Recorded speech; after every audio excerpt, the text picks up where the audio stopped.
검찰이 전병헌 전 청와대 정무수석에 대해 뇌물수수와 횡령 혐의로 구속영장을 청구했습니다. 현 정부 출범 이후에 여권 고위 관계자에게 부패 혐의로 구속영장이 청구된 것은 이번이 처음인데요. 네, 이중재 변호사, 배상훈 서울디지털대학교 경찰학과 학과장과 함께 관련 소식 자세히 짚어보도록 하겠습니다. 두 분 어서 오십시오. 어서 오세요. 네, 안녕하세요. 자, 앞서 정은 기자의 그 리포트를 보신 대로 검찰이 아주 가차없이 그냥 피의자 소환부터 시작해서 영장 청구까지 했습니다. 일단 혐의점이 상당히 많이 있는 것 같은데 혐의점부터 좀 먼저 좀 짚어주시죠. 예, 우선 2015년 4월 달에 롯데 홈쇼핑이 이제 방송 재승인 문제 여기에 있어서 좀 편의를 봐달라 이렇게 전병헌 수석한테 부정한 청탁을 했다는 거죠. 네. 그래서 거기에 있어서 실제로 전 수석이 편의를 봐주고 자신이 명예회장으로 있던 한국 e스포츠협회 거기에 3억 원을 후원하게 했다. 그러니까 이건 본인이 직접 받은 게 아니고 제3자인 e스포츠협회가 받도록 한 거니까 예. 제3자 뇌물 수수가 됩니다. 그런데 액수가 워낙 많다 보니까 여기에 대해서는 특정범죄 가중처벌법이 적용되고요. 예. 그다음에 이제 두 번째로는 본인이 직접 뇌물 받았다. 이것도 지금 인정을 한 것 같아요. 뭐냐면 롯데에서 제공하는 기프트 카드를 전병헌 수석의 가족들이 사용한 게 있습니다. 그렇죠. 그리고 지금 정확하게는 알려져 있지 않습니다만은 또 롯데가 소유하고 있는 제주도의 그 리조트에 거기에도 무료로 묵었다. 이 부분도 의의로 했을 가능성이 있어요. 이거는 직접적으로 이제 뇌물 본인이 받은 거니까 뇌물 수수가 되겠고요. 그다음에 이제 마지막으로 이제 업무상 횡령인데 e스포츠 협회에 있던 돈을 허위 위장 거래를 통해서 1억 1천만 원을 빼돌렸다 밖으로. 그죠? 그 부분이 있고요. 그다음에 자신의 비서관과 인턴으로 있던 사람의 월급을 급여 줬다. 급여로 지급하게 했다. 이건 업무상 횡령 혐의가 그렇죠. 되겠습니다. 제3자 뇌물수수, 특정범죄 가중처벌, 뇌물수수 또 거기 업무상 횡령까지 이렇게 좀 많은 혐의가 지금 적용이 되고 있는 상황인데 전 전 수석은 이 혐의에 대해서 모두 지금 부인하고 있는 상황이란 말이죠. 어떤 이유 때문에 지금 계속 강하게 부인하고 있는 겁니까? 우리가 이제 일반 상식적인 부분하고 보통 이제 법률적으로 재판에서 이제 이걸 증명해야 되는 부분은 좀 다르게 볼 수가 있습니다. 왜냐하면 우리가 상식적으로 봤을 때는 국회의원이고 보좌관이니까 당연히 그 영향력이 있었기 때문에 당연히 시켰거나 받았거나 이런 부분이 상식적이지만은 이걸 법률적으로 또 이제 증명해낸다는 건 다른 부분일 수 있거든요. 그러니까 이 전병헌 수석의 입장에서는 그걸 증명하기가 쉽지 않을 것이다라고 생각할 수가 있는 겁니다. 또 하나는 이제 본인이 이제 이걸 끝까지 부인을 해야지. 일종의 보스지 않습니까? 그 보호자관들한테는 그런 면에서 이제 끝까지 부인을 하고 있는 건데 물론 이건 재판 과정에서 달라질 수가 있습니다. 그렇지만 지금 상황에서는 부인하는 것이 일종의 전략이 될 수 있는 거죠. 변호사님 볼 때는 전 수석의 이 부인 어떤 의미라고 좀 보세요? 저는 첫 번째는 가장 중요한 게 정치인한테는 정치 생명이 과연 연장될 것이냐 아니겠습니까? 예. 저는 이게 인정되면 끝난다고 봐요. 그리고 특가법이 적용되면은 이게 1억 이상이기 때문에 10년 이상의 징역입니다. 무기징역까지 가능하고요. 그러면 집행유예도 불가능해요. 그렇네요. 그리고 나중에 이게 유죄로 인정되면 이건 아주 질이 안 좋은 범죄로 될 수밖에 없지 않습니까? 그렇겠네요. 그렇기 때문에 사면 가능성도 저는 대단히 희박하다고 봅니다. 그렇기 때문에 전 수석으로서는 끝까지 다툴 수밖에 없어요. 그리고 물론 이렇게 부인하는 데는 여러 가지 이유가 있죠. 정말 사실 무근일 수가 있고요. 우리가 예단해서는 안 되니까. 그다음에 두 번째로는 모든 사람은 그렇게 돼 있습니다. 조사를 하다 보면은 검사가 주장하는 것 중에 대여섯 가지가 있으면은 그 중에 한두 가지는 틀린 게 있을 수 있어요. 그러면 본인 입장에서는 그 틀린 부분에 집착하는 거예요. 그러니까 저것만은 아니다. 네, 이건 아니다. 그리고 지금 검찰에서 지금 어떻게 보면은 야당 의원들만을 너무 타겟으로 해서 수사를 하니까 그걸 물타기하거나 인위적으로 균형을 잡기 위해서 나를 억울하게 하는 거 아니냐. 그러니까 이 프레임으로 자꾸 몰고 가고 싶어 하는 것 같아요. 정치적으로. 그렇습니다. 그렇군요.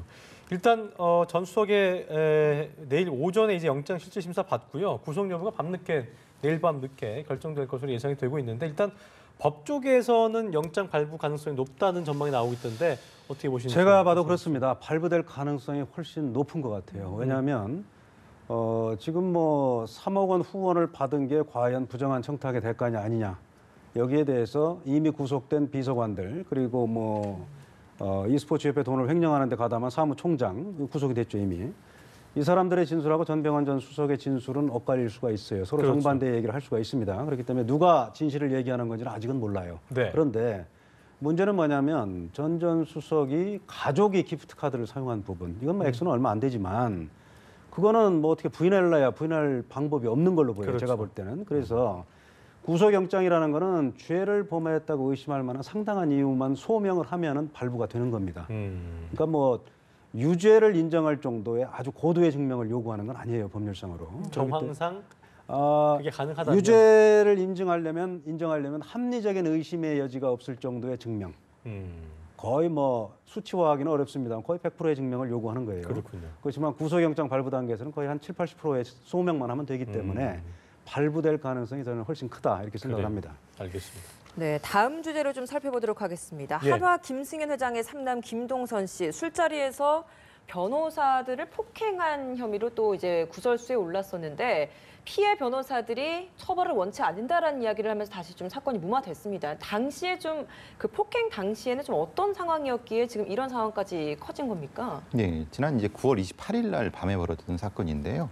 대형 로펌에 있는 변호사들, 신입 변호사들이라고 합니다. 일종의 회식 같은 걸 하는 자리였었는데 이 김동선 씨가 그 옆자리에 우연히 어떤 합석을 하게 됐나 봅니다. 네. 그 과정에서 이제 술이 좀 많이 취한 상태. 이건 두 측의 주장들입니다. 상태에서 이제 서로 이제 일종의 뭐 언성이 오가면서 폭행이 이루어졌다. 네. 말하자면 뭐 어떤 여자 변호사분은 뭐 머리채까지 잡혔다라고 하는데 그 과정에서 이제 김동선 씨가 이런 여러 가지 좀 안 좋은 얘기들 말하는 주주님이라고 불러라라고 얘기하든가 아니면 뭐 존댓말을 하라는 뭐 이런 등등의 얘기를 하면서 조금 이제 과도한 형태의 행동을 한 거죠. 그 과정이 이제 조금 뭐 여러 가지 면에서는 서로 양측의 주장이 달라질 수가 있습니다. 그렇지만은 나중에는 이제 변호사들이 원치 않는다 형태로 이제 일종의 무마됐다가 예. 근데 피해자분의 한 분 말하는 여자 변호사분이 꼭 그렇지만은 않다. 말하자면 이것은 좀 처벌을 원하는 쪽으로 이제 얘기하는 쪽 되면서 이제 밝혀지게 된 부분이 됩니다. 이제 지금 상태는. 피해자가 일단 처벌을 원하지 않는다고 하고 있고 형사처벌이 그렇게 해서 반의사 불벌죄로 처벌이 불가능하다면 뭐 다른 혐의들을 지금 경찰이 조사하고 있는 것 같다고 하는데 이건 적용이 가능한 겁니까? 찾아봤을 때. 지금 사실관계에 따라 달라질 수가 있어요. 단순 폭행이라면은 피해자가 처벌을 원하지 않으면 뭐 공소권이 없습니다. 처벌을 할 수가 없는데 그래서 지금 경찰에서도 당시 이런 상황이 벌어진 곳에 CCTV를 지금 분석을 하고 있다고 그래요. 그래서 CCTV 분석한 결과 예를 들어서 피해자들은 뭐 단순 폭행이라고 하지만 뭐 보니까 무슨 뭐 상처가 났다든가 이런 게 상해가 있다면? 그렇죠. 상해가 있다면은 피해자의 의사에 반해서도 처벌할 수가 있는 거고요. 그다음에 뭐 예를 들어서 특수 폭행이 될 수도 있어요. 만약에 또 집기 술잔 거를? 같은 걸 뭐 깨서 이렇게 던지면서 뭐 폭행을 했다든가 하면은 예. 이건 위험한 물건을 휴대해서 폭행을 한 걸로 될 수가 있거든요. 맞지 않았어도. 그렇습니다. 실제 때린 거는 손으로 했다 하더라도 예. 그런 뭐 폭행의 과정에 흉기를 이용을 했다, 위험한 물건을 이용을 했다면 그건 특수 폭행이 될 수가 있어요. 근데 그러면- 상해죄나 이런 것들 같은 경우에는 나중에 뭐 전치 몇 주가 나왔다라는 뭐 진단서 같은 게 있어야 한다고 하던데요. 진단서가 있어야 되지만 예. 좀 뭐 궁색하긴 하지만 상처 난 것만 확인이 되면은 치료 기간 미상의 상해를 가했다 이렇게 할 수도 있어요. 근데 지금 몇 달 전의 일이다 보니까 이게 예. 상처가 난 것들이 확인이 가능할까 이것도 좀 걱정이 그 당시에 그러니까 CCTV가 굉장히 중요하고요. 예. 그다음에 또 한 가지 할 수 있는 거는 저는 뭐 좀 뭐 무리한 법 적용이라고 하는 분들도 있습니다만은 이 김동선 씨가 여러 차례 이런 일이 있었어요. 예. 2010년에도 이런 일이 있어서 기소유예 처분을 받았고 금년 1월 달에도 이런 일이 있어서 징역 8월에 집행유예 2년을 선고받았어요. 지금 그 집행유예 기간이죠. 그렇습니다. 그럼에도 불구하고 또 했기 때문에 그리고 본인도 지금 얘기를 하고 있어요. 내가 왜 술만 먹으면 이런 일을 자꾸 하는지 모르겠다. 그러니까 주사가 좀 있는 그렇죠. 거죠. 그리고 본인도 내가 통제할 수 없는. 그렇습니다. 내가 상담과 치료도 좀 받을 계획이다. 뭐 이런 얘기를 했거든요. 그러면 정말 수사기관에서 전문가들 의견을 들어서 정말 이걸 우리가 이런 폭행의 우리는 습벽이라고 합니다. 예. 그러면 폭행의 습벽이 인정이 되면은 상습범으로 갈 수가 있어요. 그럴 수 있겠네요. 그렇죠? 그러니까 아까 뭐 얘기한 특수 폭행이 될 수도 있고 수사 상황에 따라서 또 상습 폭행이 인정이 되면은 피해자가 처벌을 원하지 않더라도 처벌할 수가 있습니다. 그래요. 그래서 본인 얘기대로 상담과 치료가 필요할 정도라면은 사회에서 정말 일정 기간은 좀 격리시킬 필요가 경계가 있거든요. 돼야 되는. 예, 예. 그래요. 알겠습니다. 자, 배 교수님 모실 때 이게 이런 어떤 게 첫 번째가 뭐 처음이 아니기 때문에 특히 이 김정선 씨의 갑질 폭행이 이제 뭐 처음이 아니고 또 김승현 회장 역시 이제 2007년에 그런 청계산 보복 폭행 때문에 논란이 된 적이 있는데요. 일단 어떤 이런 재벌 일가의 어떤 일탈 행위 어떻게 좀 보고 계신지 특히 막을 방법은 뭐 어떻게 좀 없을지 좀 저희가 짚어봐야 될 것 같습니다.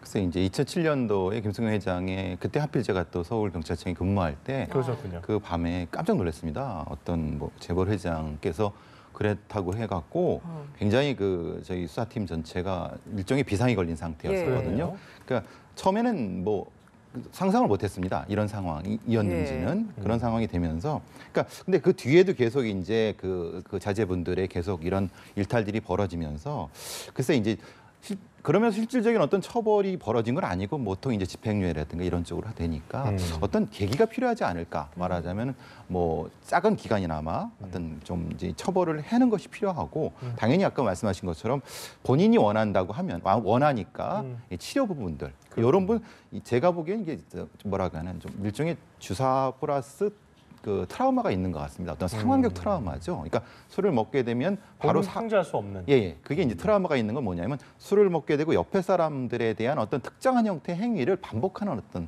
트라우마가 있는 것 같습니다. 그거는 사실은 보통 한 몇 개월 갖고 치료가 안 되거든요. 보통 한 3년 이상이 치료가 돼야 되는데, 근데 이제 지금 상황을 한 몇 년 전부터 보면은 이게 이제 그렇게 치료가 안 된 거고, 다만 잠깐 이제 뭐 몇 달 치료받고 마는 그런 부분 때문에 그런 것 같습니다. 네, 장기간의 치료도 필요하고 그래요. 그리고 여기에 대한 엄정한 처벌도 좀 필요할 것 같다라는 좀 대책을 내주신 것 같습니다. 네, 다른 주제로 좀 넘어가 보도록 하겠습니다. 네. 졸음운전으로 2명이 숨지게 되고 또 16명이 다치는 사고를 낸 광역버스 운전기사에 대해서 이제 금고형이 처해졌는데, 사실 검찰은 이전에 여기에 대해서 금고형 3년을 구형을 했는데 1년이 내려진 거죠.